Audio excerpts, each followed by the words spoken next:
মধ্যমগ্রামের পর এবার পুনর্নির্মাণ হলো কুমোরটুলিতে। কুমোরটুলির ট্রলি কাণ্ডে অভিযুক্তদের নিয়ে ঘটনার পুনর্নির্মাণ।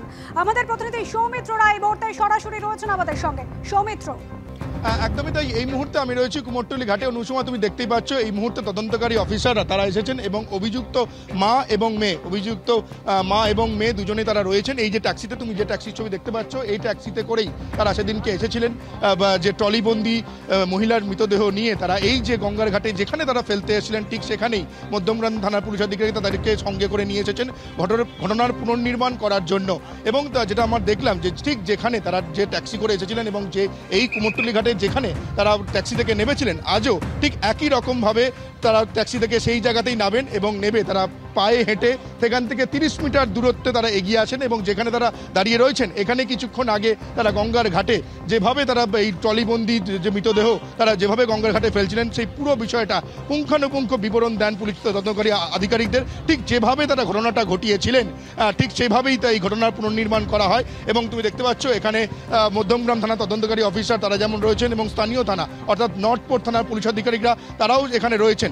ঘটনাটি যেদিনকে ঘটেছিল এই যে গঙ্গার ঘাট কুমোরটুলি ঘাট, যখন তারা এই মৃতদেহ এই গঙ্গার ঘাটে ফেলতে এসেছিল, স্থানীয় বাসিন্দারা যারা রয়েছেন তারা হাতে নাতে তাদেরকে পাকড়াও করে দেন এবং স্থানীয় থানা নর্থপোর্ট থানা তারা খবর দেন এবং নর্থপোর্ট থানার পুলিশ আধিকারিকরা এসে এই অভিযুক্ত মা মেয়ে দুজনকে গ্রেফতার করে। ফলে ঘটনার পুনর্নির্মাণ প্রথমে হয় মধ্যমগ্রামে এবং তারপর আজ এই কুমোরটুলি ঘাটেই ঘটনার পুনর্নির্মাণ হয়। তুমি দেখতে পাচ্ছ পুলিশ আধিকারিকদের গাড়ি এই মুহূর্তে এই ঘটনাস্থল ছাড়ছে এবং এই যে গঙ্গার ঘাটের ছবি দেখাচ্ছে আমার ক্যামেরা পার্সন রোজারিও, ঠিক এই গঙ্গার ঘাটেই তারা মধ্যমগ্রাম থেকে ট্রলিবন্দি করে মুন্ডুহীন দেহ মহিলার দেহ, যে মহিলা পুলিশ জেরায় তারা জানিয়েছে অভিযুক্ত মা ও মেয়ে, যে ওই মহিলার দেহ হচ্ছে তাদের পিসি শাশুড়ির, মেয়ের পিসি শাশুড়ির দেহ।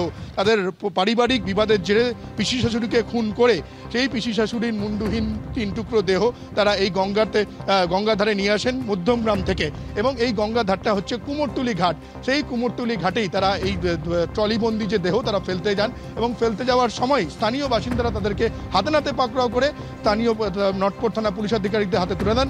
নর্থপোর্ট থানা পুলিশ আধিকারিক তাদেরকে গ্রেফতার করেন। ঘটনা তদন্ত চলছে, সেই তদন্তকে এগিয়ে নিয়ে যাওয়ার স্বার্থে প্রথমে মধ্যমগ্রামে এই ঘটনার রিকনস্ট্রাকশন হয় এবং আজ এই যে কুমোরটুলি ঘাট, যে কুমোরটুলি ঘাটে তারা এই ট্রলিবন্দি দেহ তারা মৃতদেহ তারা ফেলতে এসেছিলেন, সেই কুমোরটুলি ঘাটে তাদেরকে নিয়ে আসা হয়েছিল অভিযুক্ত মা এবং মেয়ে। অভিযুক্ত মায়ের নাম হচ্ছে আরতি ঘোষ, মেয়ে হচ্ছে ফাল্গুনী ঘোষ। তারা তাদের পিসি শাশুড়িকে খুন করে এই গঙ্গার ঘাটে নিয়ে এসেছিলেন। আমরা যেটা দেখতে পেলাম যে ঠিক দুপুর 2:30টার সময় মধ্যমগ্রাম থানার পুলিশ আধিকারিকরা তাদের সঙ্গে আসেন এবং সঙ্গে ছিলেন নর্থপোর্ট থানার পুলিশ আধিকারিকরাও।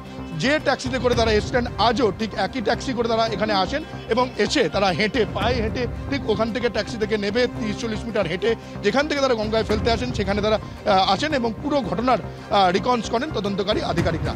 আগামী সৌমিত্র, 25শে ফেব্রুয়ারি ঘটনা, সে সময় কুমোরটুলি ঘাটেই ধরা পড়েছিলেন ওই মা মেয়ে।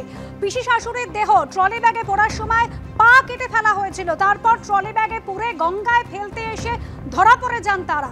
মধ্যমগ্রামে প্রথমে ঘটনার পুনর্নির্মাণ হলো আর এবার সেই কুমোরটুলি ঘাটে পুনর্নির্মাণ করলো পুলিশ।